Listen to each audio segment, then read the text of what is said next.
So it's like all of it. It's just so obvious if you're looking for it. And once I saw behind the curtain, I can't unsee it. And it's not hard. So Jimmy Dore recently went on the Dad Saves America podcast to talk about the downfall of the corporate media and what has turned so many people away from, what was once the predominant news source in America. He also gets into the differences between left and right and how that dichotomy has been muddled recently. So I wanted to hear what he had to say. Let's react and let's watch. The whole terms like left versus right came out of the French Revolution. It was like, oh, if you're on the left, you were like the Jacobins and like the anti-monarchists, and if you were on the right, you were sort of with the aristocracy and the monarchy.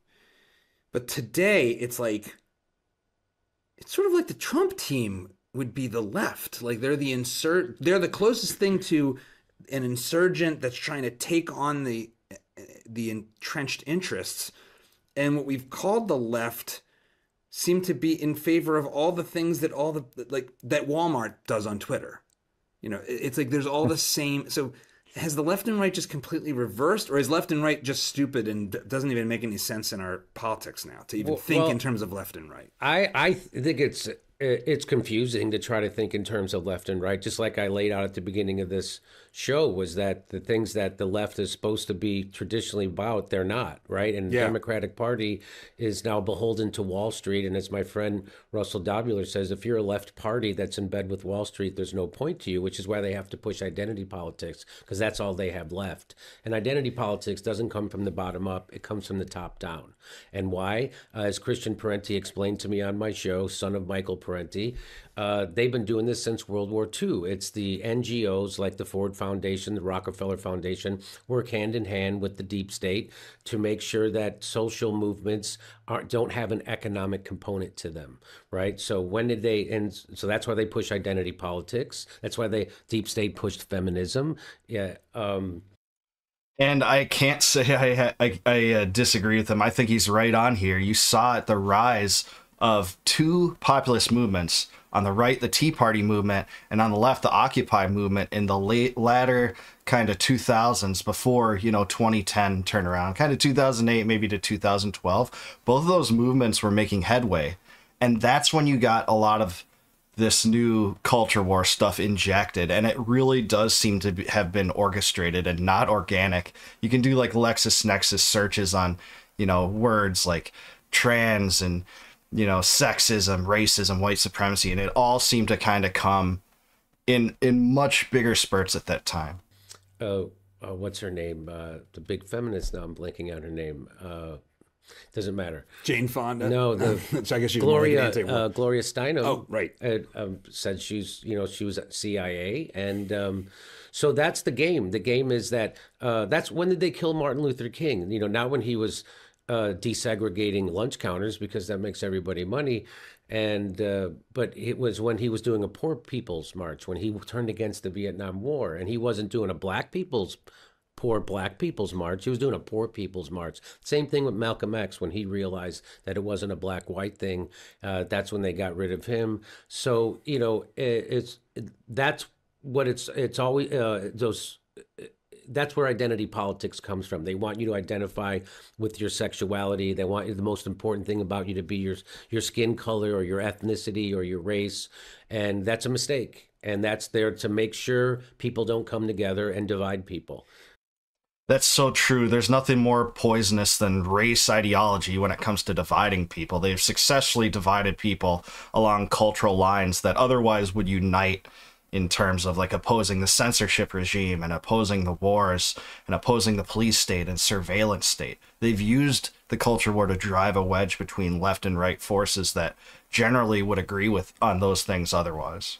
And it comes from people like BlackRock. There's videos I've showed of Larry Fink saying we have to force DEI on corporations. We have to force it on them, and that's coming from the top down. And that's to keep the workers divided, and so they don't come together So it's not. You're right. It's not left right. It's the top down. It's us against them. It's workers against the oligarchs. And that's what I say at the end of my show, my stand-up show. You know, it isn't left or right anymore, because people can't tell me what left right means anymore, you know. So, you know, you got RFK Jr. in there going after corruption in the FDA and the CDC and going to clean up the food supplies, go after big agra.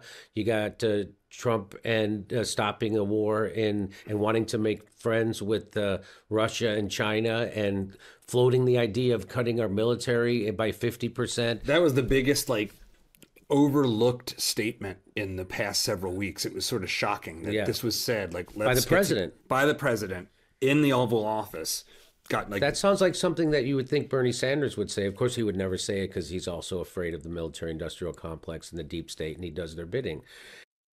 I totally agree with this. I think that's one of the best things I've ever heard Trump say is that he would agree to a trilateral agreement with Russia and China for all three parties to reduce their military budgets by 50%. That would be the hugest pro-liberty beacon that we've seen in years and years. It did kind of get glossed over, but man, I wish that could happen. The tough thing is enforcing that. Like, how do you truly, you know, maintain observations and confirm that money isn't being spent, because all these big regimes have ways to spend money and kind of sweep it under the rug, but still that would be amazing. And so, but there it is. And so so that's why, yeah, it does. So, you know, RFK said that there's been, he knows more about this than me, but there's been like 4 different political realignments in our nation's history politically. He said we're in the middle of one, and there's certainly something's happening. You know, Glenn Greenwald talks about a realignment, and that, you know, and then the people who don't see it are the dumbest people around. And I'm like, well, I do see that, you know, Donald. You know, when you see how hard the establishment was against Donald Trump and how hard the establishment was against Tulsi Gabbard and how hard they were against Kash Patel and how hard they were in unison. I mean, you know, never Trumper Republicans and all the Democrats and the media, and they're against RFK. They're like, oh, well, that, how could you, there's got to be something good about them, at least, at the very least, if it's like the enemy of my enemy is my friend, right? So, well, especially when it's such a diverse group, like there's, it's not like it's an ideological monoculture in that group. You're talking about like a wide range of views in just the people you just listed. Yeah, I agree. Yeah. So, that's my message. My message is it's not left right anymore. It's us against them. It's populists against the oligarchy. And Trump is, you know, there's, again, a lot of things I disagree with him on, and I hope he doesn't cut Medicare. I hope his cuts to Medicaid make sense and they don't take a meat cleaver to it, as Steve Bannon said. And, you know, I hope he lives up to his promises about protecting Medicare and Social Security and, you know, not taxing Social Security. I mean, all those things, like he's not going to tax tipped wages. He's not going to tax overtime. He's going to protect Social Security. I mean, he sounds like a progressive lefty a lot of times, you know? He does. I agree with Jimmy on this. Trump certainly does. And there's no way that the Trump and the Republicans are going to do away with the entitlement state or carve it away in any regard. We saw this, what happened with the CR battle just a few days ago. They won't even cut funding to departments they dismantled, like USAID. They're going to keep that going. The entitlement state is not going to be touched. Trump's never been a hawk on spending. And man, I think that Elon Musk is, you know, the good angel on his shoulder, being the good conscience about that. But I don't think that they're going to be able to get that done politically. But Jimmy's right. Even veering off the reservation and opposing like a single war is enough to get you called a pro-Putin agent, like they did to Tulsi Gabbard.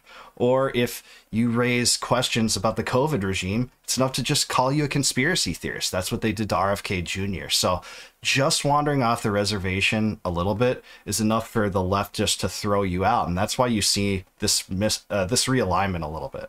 Oh, I mean, Joe Biden, remember Joe Biden ran on the public option and then they never brought it up again. That was it. It was actually really shocking to me that healthcare, like the healthcare system, played no role in our politics in the aftermath of a pandemic that basically introduced like communist totalitarianism in America. Yeah. And it was not talked about until the CEO of United Healthcare got shot. That's right. And only briefly, except in like, yeah, on and then Reddit. you're not supposed to, you know, you're not, shouldn't be celebrating this. I'm like, oh, I already bought a float.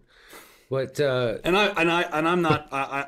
not saying I supported that, but I mean, it is interesting that that did bring the conversation in. It's actually it's tragic that that's what it took to bring the conversation even temporarily back. It was into very temporary. It's over. Yeah, like I don't know how people could be against a public option. I'm like, okay, because it's we can go next time you come in, we have more time. Like we can go longer on that. I mean, public option is that you get to decide if you want to buy into Medicare. You get to decide, and then we'll let people decide. How could you be against that? You're a libertarian, right? You got people get choice. I'm all for choice, but that's not what Medicare is. Medicare is a redistribution scheme, just like Social Security, just like all redistribution schemes. So I depart from Jimmy from this, but he's got a good heart and a good mind. I can leave that issue on the table because he's so much better than most people on everything else. So it's called the ratchet effect. It's each edition gets locked into place, and then the next one gets locked into place. It's like it's how the deep state got to be what it is, right? When I first came into this world of like thinking about politics in a big way, it was through Ron Paul, and specifically, I remember the moment he was on stage it was like the 2007 primaries, and he talked about 9/11. And how it was CIA blowback for our role overseas, and Rudy Giuliani was like, "How dare you?" and came at him really hard. Yeah. And up until that point, I was more or less, like a relatively uneducated, like conservative Republican. Like it just was like, but there was something about that moment that struck and opened up a door to the possibility that everything I'd been told about our role, especially after the fall of the Berlin Wall, has been not what I've been told. And this is such a seminal moment that awakens so many people that now, are libertarians. They cite this moment. The libertarian world calls this the Giuliani moment, right? When Ron Paul put it straight up that, Al-Qaeda doesn't attack us for our freedom. That's their propaganda. That's the propaganda of the U.S. security state and the Bush administration. They really attack us for our foreign policy and what we've done before. Not to justify the atrocity that was 9/11, but just to show the reason why it happened. And for that, he was reviled by the entire neocon establishment. But I think his take aged pretty darn well. Yeah, and I think that's the area where I've found your show to be the most enriching. Like you explode what's going on the international stage. How do you know how do you have confidence in what you're reading about? That's my biggest question for you, because we don't have time to go into all the details, and I encourage everyone to go subscribe to your channel, because it's you're a great source for everything happening on the warfare state front. But how do you know that? I just have a good bullshit detector. I knew immediately that Russiagate wasn't right. And I brought on Bill Binney, and the big thing was that they said Russia had hacked into the DNC server, and I'm like, well, wait.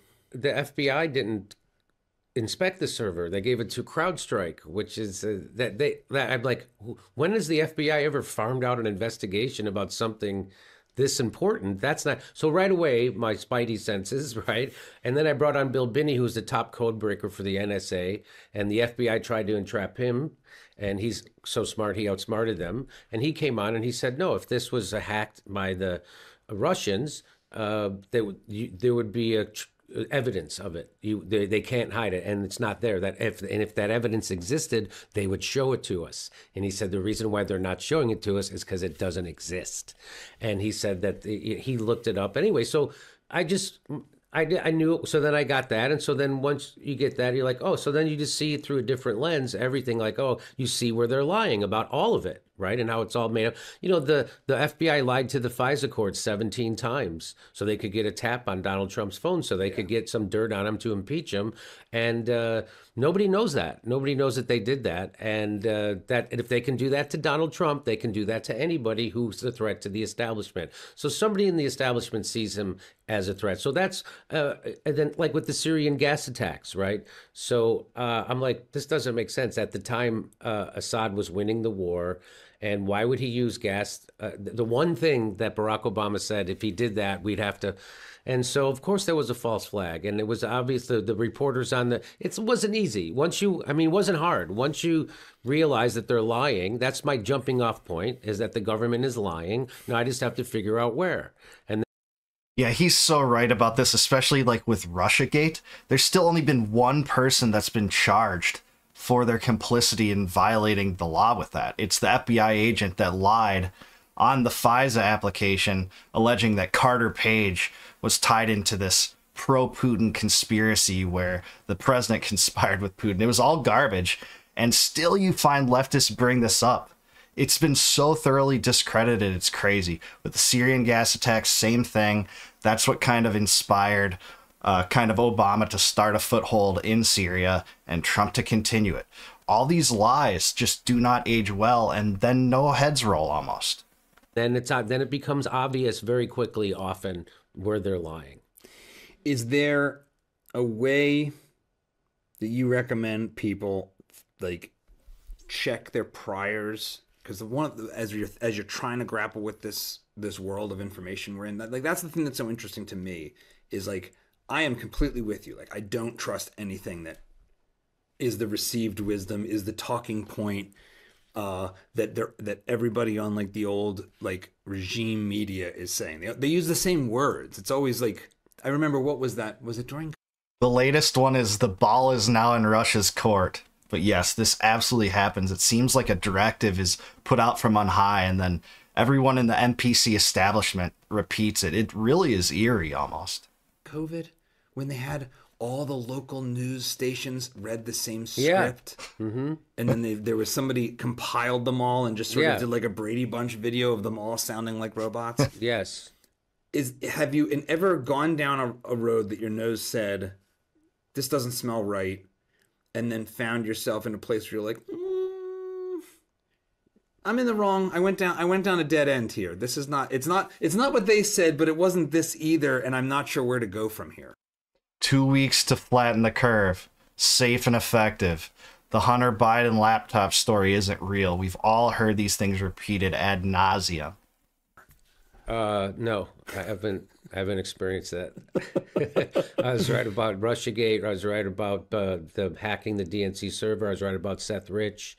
I was right about, that's amazing. When you're not allowed to ask a question about something, that's when you know that you're onto something and they're hiding something. And, I was smeared immediately just for asking normal questions about, I remember I was on a panel at the Young Turks with Cenk Uygur, Ben Mankiewicz, and they're talking about Seth Rich, and they just did a hit piece on me for and remind me in the audience like who Seth Rich was. So Seth Rich was a guy who worked for the DNC, and it's been theorized that he was the one who leaked those emails and to WikiLeaks that outed all the malfeasance in the DNC, and it wasn't Russia that hacked it, that he downloaded onto a thumbnail and he gave it. And so that's what a lot of people, and the reason why was because he found out that they're cheating, and he's this guy who's a progressive minded guy, and so he got killed. And there's all these questions around. It's very, very murky about how he was killed. Then they said, "Oh, it was a botched robbery." You know why they said it was a botched robbery? Because they didn't take anything. They didn't take his wallet. They didn't take his watch. They didn't take his cell phone. They didn't take anything. Sounds more like a successful assassination. Yeah, that's right. And a botched robbery. To be clear, I don't know that much about this, and I won't opine on it, but it's interesting. It's like, oh, okay. And so then the FBI lied about, like, well, where's his laptop? And the FBI's like, we don't know where it is. And then, of course, they found out they did know where it was. And then they said, well, we can't get into it. Of course, they could get in. They're like, okay, we could get into it, but we can't share it with you because it would, and all this. And so they've been ordered by a court twice to release the contents of Seth Rich's laptop, and the FBI just refuses. So now with Kash Patel in there, maybe we'll find out. But back to my point, I was on a panel. I'm skeptical of that. I said, I had questions like, hey, where was he from the time he left the bar that night to the time he got to his house? There was like hours and nobody knows where he was. And so they're just normal questions that a reporter. And I said, hey, can anybody remember the last time you weren't allowed to ask normal questions about an unsolved murder? And they're like, oh, I don't, you never looked at it like that, right? Just like, oh, you better bad person asking questions about Seth Rich's murder. You're bad. You've got to protect his family. That's such a bullshit line. Nobody cares about the. And so reporters are supposed to ask questions about unsolved murder investigations. So, yeah, I was right about that. I was right about, and then, of course, just one thing after another. Ukraine, it was obvious. Nobody knows the history. Nobody knows that we overthrew their government in 2014 and that we immediately started training their military and that we installed puppets and that. And dual purpose missiles that were virtually along the border of Russia. Absolutely. The people of Ukraine actually want peace with Russia. They voted for Zelensky and this is all NATO. This was a proxy war by the United States. We did, and again, same thing with Nord Stream.